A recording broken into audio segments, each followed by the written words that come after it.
es un programa de filosofía por televisión. Ustedes se preguntaron por qué estamos aquí. Yo existo porque pienso.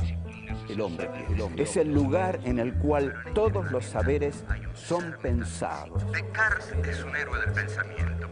Es difícil enfrentar las grandes Es cuestiones. un libro de Jean-Paul Sartre, Crítica de la razón de Hegel. Esta es la historia de la filosofía de Hegel. Eterno. La filosofía es la totalidad de lo real, porque piensa. La totalidad de lo real. Encuentro 11. Nietzsche. Vida y voluntad de poder. ¿Cuál es el punto de partida que propone Nietzsche? ¿Cuál es el origen de los valores? ¿Quién ha creado lo bueno? ¿Qué relación existe entre el pensamiento de Nietzsche y la tardía unificación de Alemania?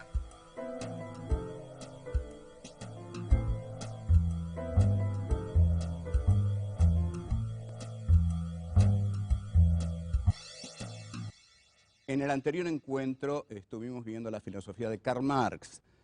El pensador que vamos a abordar ahora es un pensador, ante todo, digamos, que bigote no le faltaba. Como ustedes pueden verlo, acá el querido loco de Turín, se le dice así porque ahí enloqueció y realmente llevó una vida de muchos sufrimientos. Paso a hablar un poco de la enfermedad de Nietzsche, porque me estoy dispersando, pero no importa, es un disperso interesante. Heidegger dice que de Nietzsche en última instancia lo que siempre se va a poder decir es que se trata de un filósofo que al final se volvió loco. Es decir, que si uno a veces no les cree a los filósofos que no se volvieron locos, y dice estos tipos están locos simplemente por lo que leen los libros de los filósofos, Nietzsche sí, Nietzsche hizo los deberes en ese sentido, era un filósofo loco que se volvió loco, es como una sobreabundancia. Parece que se trató de una especie de sífilis mal curada, esto no está claro. Karl Jaspers, que era médico, que escribió un notable libro sobre Nietzsche, investigó mucho su enfermedad y no llegó a esa conclusión tan contundente que se tratara de una sífilis mal curada. Bueno, sea sífilis mal curada o no, el caso es que a partir de 1889, 1890, Nietzsche entra ya en un cono de sombra del que no habrá de salir. Lo encuentran tocando el piano como un loco, él tocaba el piano, pretendía componer, cosa que hizo, pero insuficientemente, sobre todo al lado de Wagner, al cual él en un momento admiró mucho, y está 10 años loco hasta que muere en 1900. Nace en 1844, que es exactamente en la época en que Marx escribe sus manuscritos económico-filosóficos, y muere en 1900. Durante esos años dejó una marca indeleble y justamente se une a Marx en una actitud acerca de partir de una base que podríamos llamar material. Vamos a aclarar esto. Si Marx parte de las fuerzas de producción y las relaciones de producción capitalistas, de la materialidad de la historia y de la materialidad de su sujeto elegido, que es el proletariado, que trabaja con la materia y por eso su filosofía la llama materialismo histórico, Nietzsche va a partir de la vida. La vida era, el concepto de vida estaba faltando en la filosofía. Entonces Nietzsche se va a definir a sí mismo ante todo como un furioso antiplatonista. ¿Por qué? Porque toda la filosofía de Platón consiste en realidad en dos puntos esenciales. Hay un mundo sensible y hay un mundo suprasensible. El mundo sensible es el mundo en el que habitan los hombres y el mundo suprasensible es el mundo en el cual están las ideas que son perfectas en sí. Las ideas fundamentales del mundo platónico son las ideas de la verdad, lo bello y lo bueno. Pero están en el mundo suprasensible. Ese es el mundo en el cual Platón instaura sus valores. Los valores platónicos son el bien, lo bello y la verdad. Están en el mundo suprasensible. En el mundo sensible está lo que se da en el modo de la devaluación, digamos, de la imperfección, no de la perfección eidética de lo bueno, lo bello y la verdad. Lo que va a hacer Nietzsche es justamente una transvaloración de los valores, una transmutación de los valores. Va a decir no, no, no. Elimina el mundo suprasensible y basa su filosofía en lo que podríamos llamar la materialidad de la vida. En este sentido es que me interesa ligarlo a Marx, la materialidad de la vida. La vida es el concepto esencial en la filosofía de Nietzsche. Pero la vida en Nietzsche tiene sus características, que son las siguientes. La vida es devenir. La vida deviene porque la voluntad de poder es el eje dinámico de la vida. Al ser la voluntad de poder el eje dinámico de la vida deviene. Este devenir de la vida es el devenir de la voluntad de poder. ¿A dónde apunta la voluntad de poder? La voluntad de poder apunta a encarnarse en un tipo especial de hombre que Nietzsche va a describir minuciosa y obsesivamente. Un tipo especial de hombre al que Nietzsche llama el transhombre o el suprahombre o el superhombre. La palabra alemana es Übermensch y es aquel punto al que Nietzsche aspira a llegar. De este modo, Nietzsche va a definir al hombre como una cuerda tendida entre la bestia y el superhombre. Y bajo esa cuerda lo que hay es un abismo. O sea, el hombre está en medio del superhombre y de la bestia. El hombre es un camino, un devenir hacia aquello que el hombre debe ser. Lo que el hombre debe ser es el superhombre, el Übermensch. O sea, esa cuerda tendida va de la bestia al superhombre, el hombre está en el medio y abajo un abismo. Bien, yo voy a tomar uno de los textos de Nietzsche más duros. Es decir, acá no nos vamos a andar con vueltas y vamos a tomar el más duro, el más despiadado, el más estremecedor. Es una palabra de Norberto Bobbio, que no es un brillante lector de Nietzsche, pero que no lo conoce mal y lo rechaza porque dice que hay muchos de sus textos que le resultan demasiado estremecedores. También se define a Nietzsche como alguien que piensa a martillazos, es decir, que piensa con ideas duras, frases duras, y esto es lo que Nietzsche llama pensar a martillazos. Vamos a ver en el comienzo del Anticristo, por ejemplo,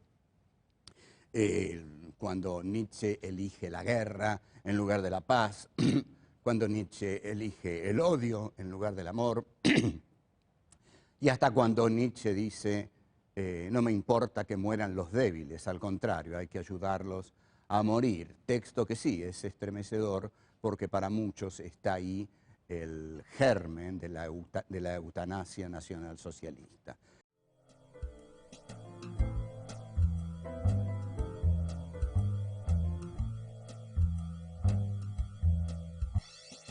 El texto que voy a tomar de Nietzsche es La genealogía de la moral. La genealogía de la moral es un texto, por supuesto, que trata de los valores morales, que es algo que pareciera como que todos tenemos resuelto, que todos sabemos qué es la moral. Pero Nietzsche va a pensar por moral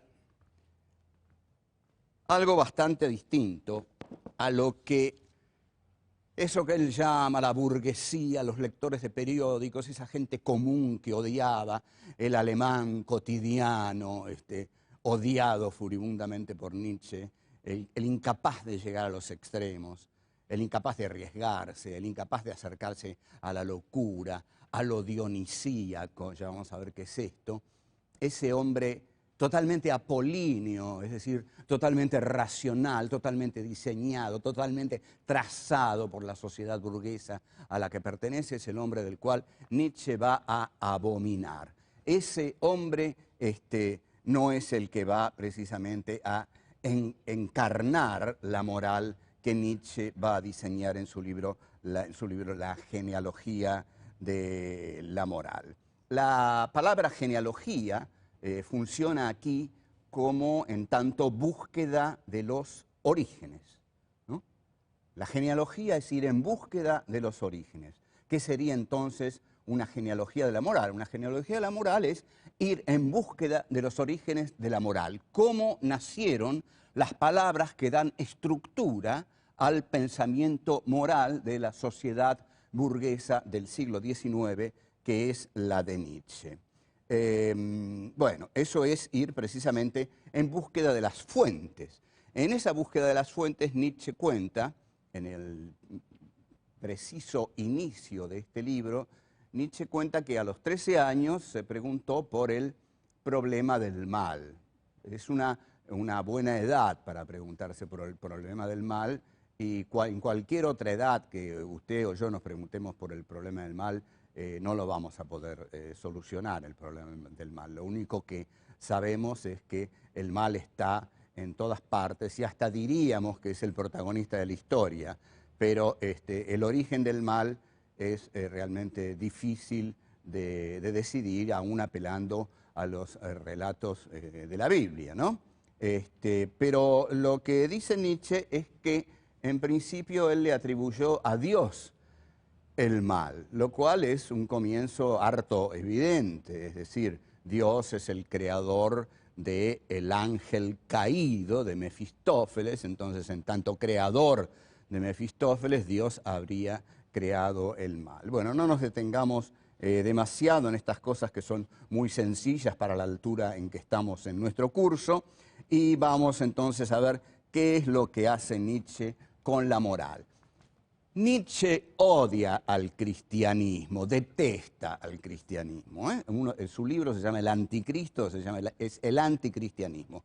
¿Qué es lo que detesta en el cristianismo? Detesta la blandura, detesta la compasión, detesta la piedad, detesta el ascetismo, detesta los valores sacerdotales. Es un tipo Nietzsche que exuda vida, exuda vitalidad, dionisismo. Les debo la aclaración de dionisismo, que es fundamental para todo esto. Pero bueno, se vuelve furibundamente contra los valores cristianos. Los valores cristianos son, por supuesto, como dije, la compasión, la moral cristiana. Para él son valores blandos. Hay que buscar valores duros, y los valores duros los va a buscar en el medio de los hombres duros. Los hombres duros para Nietzsche son los guerreros. Los guerreros también van a ser los aristócratas. Entonces, Nietzsche viene en busca de la posibilidad, que cree muy cierta, de instaurar otros valores basados en otros principios. Los valores que viene a instaurar, primero, ante todo, va a buscar su genealogía, va a buscar el origen de esos valores.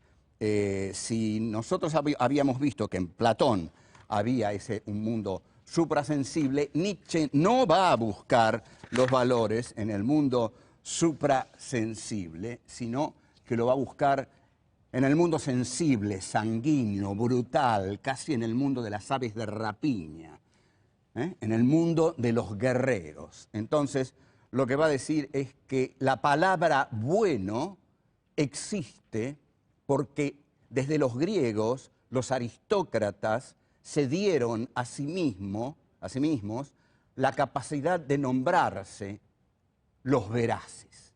La aristocracia griega se designaba a sí misma como los veraces. ¿Quiénes son los veraces? Los veraces son aquellos cuya palabra es la verdad. Cuando la aristocracia griega decía algo, esa era la verdad. De modo que ya tenemos cuál es la fuente nutricia de la verdad. Es el aristocraticismo griego.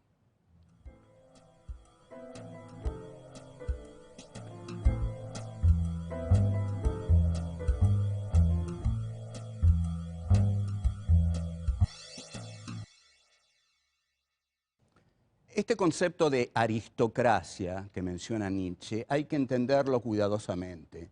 No se trata de una clase social, al menos para Nietzsche. Para Nietzsche se trata de una clase espiritual o en todo caso de un elemento filosófico espiritual. La aristocracia, más que una clase social, es aquel estamento de la sociedad indudablemente alto, pero alto por su capacidad de espíritu, que es capaz de crear las verdades.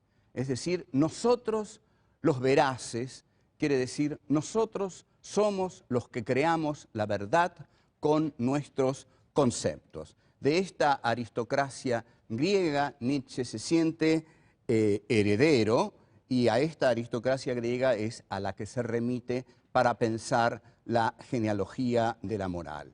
Hay un concepto muy interesante que introduce, y muy claro, que es el de el patos de la distancia. Nosotros habíamos visto en Marx el patos de la indignación. Son dos patos totalmente distintos. Si Marx exigía la pasión de la indignación, si Marx exigía que nos indignáramos ante la injusticia, lo que Nietzsche pide de sus aristócratas es que se indignen en tanto desdén de lo bajo, de lo vulgar, de lo plebeyo, ¿no? El patos de la distancia es esa distancia que la aristocracia pone entre ella y lo plebeyo, entre ella y lo vulgar, entre ella que es capaz de dar nombre a las cosas por el solo hecho de nombrarlas, de crear las verdades por el solo hecho de enunciarlas. Entonces, esta clase espiritual, filosófica y hasta ontológica, porque crea el ser, mantiene un patos de la distancia frente a la burguesía vulgar de los lectores de periódicos del siglo XIX, que Nietzsche desdeñaba, y también contra los plebeyos, es decir, contra las clases proletarias, las clases pobres, a las que Nietzsche desdeñaba profundamente. Hay aquí el sentimiento de una clase superior que tiene el derecho de reinar sobre las clases inferiores. Tengamos en cuenta algo, aquí Nietzsche se ha alejado por completo de Dios. Nietzsche no está pensando en Dios, justamente tampoco menos está pensando en el Dios del cristianismo y menos todavía en Jesús. Los valores de la compasión, del amor al prójimo, los valores del autosacrificio, del ascetismo, son todos valores caídos, los valores blandos del cristianismo que detesta Nietzsche. Sus valores van a ser los de la dureza, los de los guerreros, sus valores van a ser los de la guerra, justamente, y vamos a ver todavía valores más despiadados que va a reclamar Nietzsche. O sea que tenemos que lo bueno entonces surge de la aristocracia y la nobleza. Lo bueno es lo que dicen los aristócratas. Lo malo es lo que dicen los que no son aristócratas, tanto los torpes burgueses, los toscos burgueses, como el oscuro mundo del plebeyaje proletario. El origen del lenguaje también se lo atribuye Nietzsche a los aristócratas, porque dice que los aristócratas, en tanto nombran a las cosas, les están dando el nombre a las cosas. O sea que ubicaría en la aristocracia griega aún incluso el origen de ese lenguaje. Bueno, estas son las etimologías de las palabras bueno y malo para Nietzsche. Bueno es lo que dicen y hacen los aristócratas, es decir, aquellos en los cuales el espíritu se ha depositado, aquellos que representan los valores más altos del espíritu humano, pero estos valores no son esencias vaporosas, esa cosa que se entiende por el alma, no, estos valores son valores carnales, valores vitales, valores de la voluntad, valores de la vida, valores del devenir de la vida, valores de la conquista, valores de la guerra, valores del coraje, etcétera, etcétera.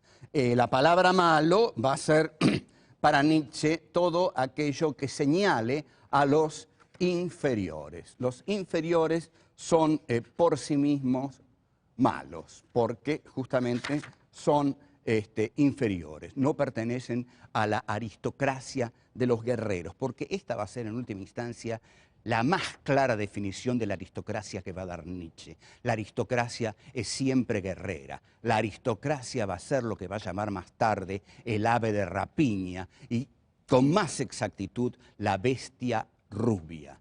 El vikingo, el samurái, que todo esto va a confluir, no lo quiero adelantar, pero como se estarán dando cuenta ustedes, todo esto va a confluir en el Tercer Reich, es decir, los nacionalsocialistas, toda esta era una materia prima riquísima para el Tercer Reich y efectivamente se apropiaron de ella.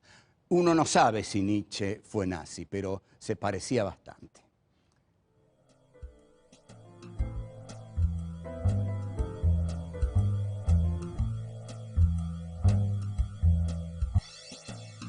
Si bien Nietzsche fue un pensador solitario, porque claro, el tipo que piensa estas cosas no está muy acompañado, porque si yo salgo a la mañana, digamos, voy a poner un ejemplo medio vulgar, digamos, de estas cosas, voy a hacer una especie de sanata sabateriana, digamos, como para que, yo qué sé, no critiquen mucho de que esto es abstruso y que no se entiende. Pero va, digamos, Nietzsche sale una mañana, se encuentra con un burgués leyendo el periódico y le dice, mire, usted es un burgués decadente, de una sociedad decadente, no tiene valores morales fuertes, usted no representa en nada el espíritu de los verdaderos guerreros que hicieron la grandeza de Alemania, y uno así no tiene muchos amigos.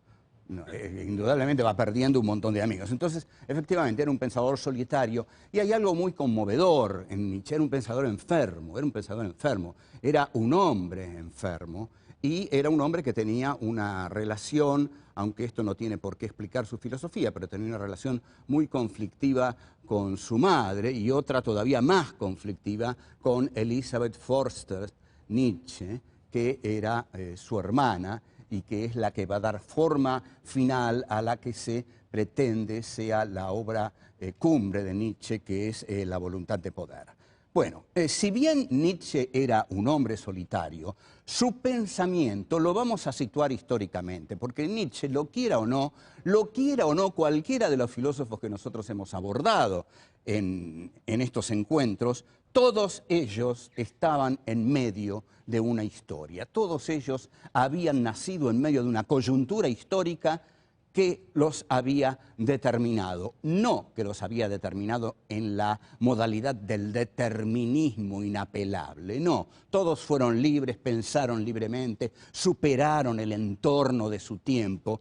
Pero Nietzsche está en medio de una historia. La historia en la que surge Nietzsche es una historia muy compleja, que es la historia de la unidad alemana en el siglo XIX. Atención aquí, porque la tardía unidad de Alemania en el siglo XIX determina las dos guerras mundiales del siglo XX. Esto es gravísimo, entonces lo tenemos que entender bien. Alemania es una de las últimas naciones europeas que realiza su unidad. La realiza con el canciller de hierro, Bismarck, y con el Kaiser Guillermo, la consolida con la guerra franco-prusiana de 1871, donde Prusia gana la guerra y desde Prusia se gesta la unidad de Alemania.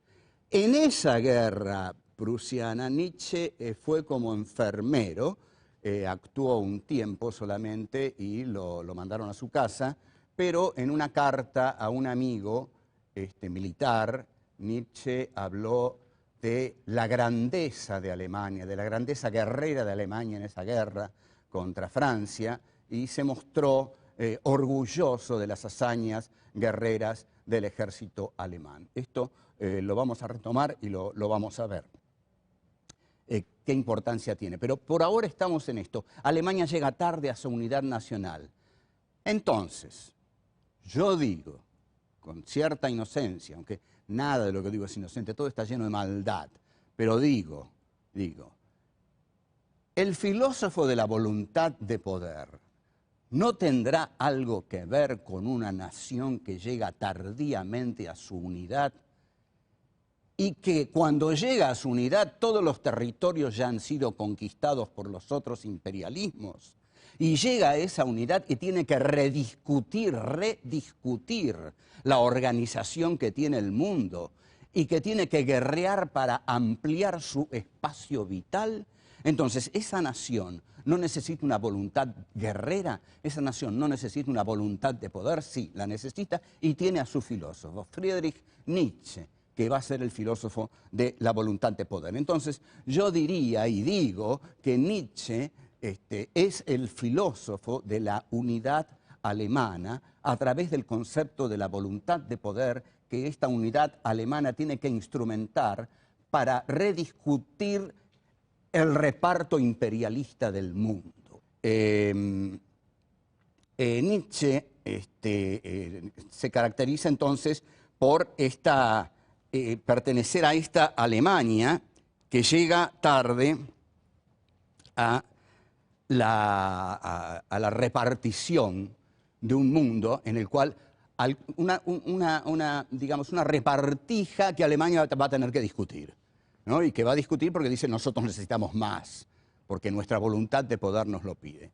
Las diferencias con Marx para mí, contrariamente a algunos otros teóricos que quieren acercar a Nietzsche a Marx, son decisivas. Nietzsche es un filósofo que odia al socialismo, pero ese proletariado en el que Marx cree ver por primera vez la dictadura del proletariado, al proletariado en armas, al proletariado luchando por su propia emancipación, para Nietzsche va a ser una rebelión de los esclavos, una rebelión de los plebeyos, una rebelión contra el orden natural que la burguesía debe tener, que Alemania debe tener y que la aristocracia debe cerrar, digamos. Ahora, este desacuerdo es muy profundo. Si bien Marx parte como materialidad de las clases sociales, de las relaciones de producción y de las fuerzas productivas, y Nietzsche de la vida, las diferencias entre uno y otro son enormes y se ven sobre todo en la cuestión de la Comuna de París. Para Marx, la Comuna de París era la lucha por la liberación de la clase obrera. Para Nietzsche, la Comuna de París era la insubordinación insolente del pueblo bajo, de los plebeyos. Seguimos en otro encuentro.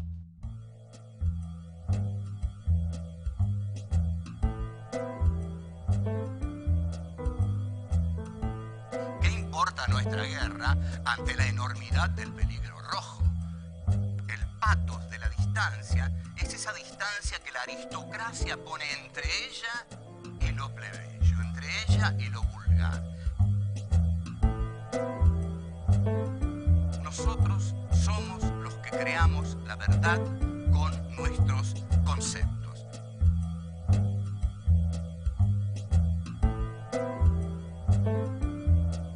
Cuando la aristocracia griega decía algo, esa era la verdad.